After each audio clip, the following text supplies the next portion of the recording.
इससे इसका प्रभाव, इसको दो भाग में बांटना चाहता, एक राजनीतिक प्रभाव, दूसरा सांस्कृतिक प्रभाव। तो राजनीतिक प्रभाव में हमने 3 पॉइंट खोजा।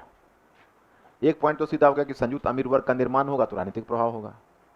दूसरा कि तुम देखते हो कि भाई अब साम्राज्य को व्यापक सामाजिक समर्थन मिला, अब हिंदू कुलीन वर्ग का व्यापक समर्थन मिल गया।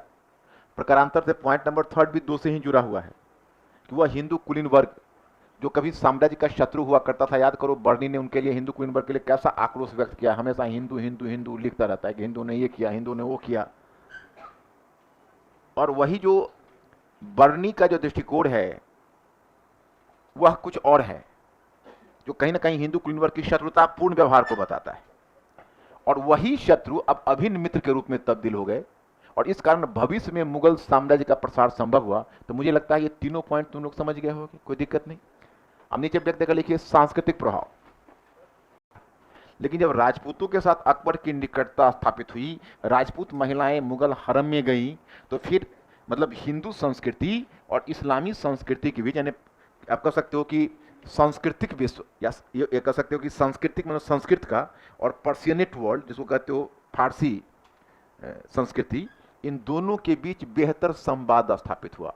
और वह संवाद मुगल काल में समन्वित संस्कृति को प्रोत्साहन दिया, जो आपको अकबर के स्थापत्य में देखने को मिलेगा और राजपूतों के स्थापत्य में भी देखने को मिलेगा। अकबर के स्थापत्य में हिंदू तत्वों का प्रभाव बढ़ गया, तो राजपूतों के स्थापत्य में कहीं ना कहीं मेहराबी तत्व का या इस्लामी तत्व का प्रभाव बढ़ गया। जैसे तुम देखो गोविंद देव का मंदिर बनवाया है मानसिंह ने वृंदावन में, और उस मंदिर पर तुमको इस्लामी स्थापत्य का प्रभाव दिखता है। और अकबर ने जो फतेहपुर सीकरी में निर्माण कार्य करवाए हैं उस पर आपको राजपूत शैली का गहरा प्रभाव दिखता है। चित्रकला में राजपूत कला ने मुगल कला को प्रभावित किया, तो आगे मुगल कला ने भी राजपूत चित्रकला को अपनी दिशा दी। और उसी प्रकार आप यह देखोगे कि मुगल दरबार का भारतीय भाषाओं के साथ बेहतर संवाद हुआ। मानसिंह तो खुद भी एक कवि था, हिंदी का कवि। बीरबल कवि था, मानसिंह कवि था। तो डैश देकर लिखेगा कि हाँ, कि भारत में प्रचलित हिंदू संस्कृति, प्रचलित हिंदू संस्कृति और इस्लामी संस्कृति के बीच संवाद, हिंदू संस्कृति और इस्लामी संस्कृति के बीच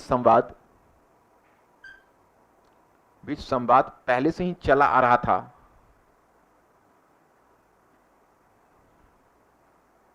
इस्लामी संस्कृति के बीच संवाद पहले से ही चला आ रहा था। देखिए अकबर की राजपूत नीति ने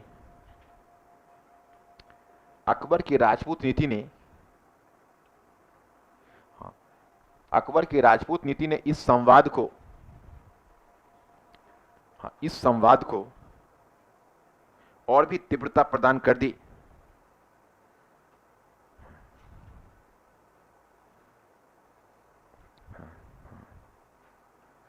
इसका निम्नलिखित प्रभाव देखा गया।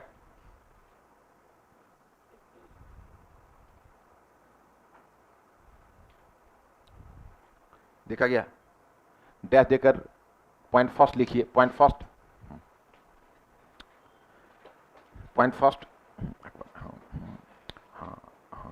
लिखिए। हाँ, राजपूत महिलाओं का अकबर की उदार धार्मिक नीति पर प्रभाव।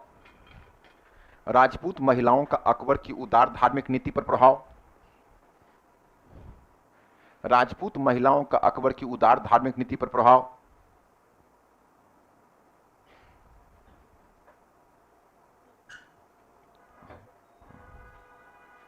Point number